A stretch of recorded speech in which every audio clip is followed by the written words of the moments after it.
Krizis dedingiz, qanaqa krizis va bunaqa krizislar qanchalik tez-tez bo'lib turadi? Server bilan bog'liq, ya'ni serverimiz bilan bog'liq muammolarda tez-tez uzilishlar bo'lishni boshladi.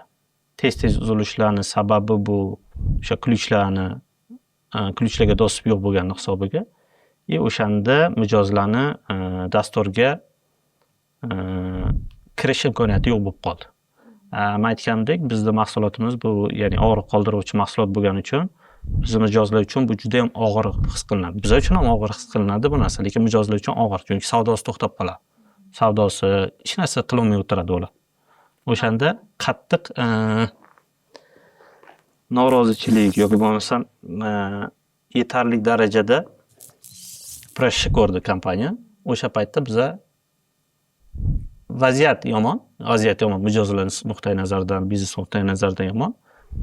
Yaxshi tomoni jamoa shu holatda juda o'zini yaxshi tutib, yaxshi o'tdi shu narsadan.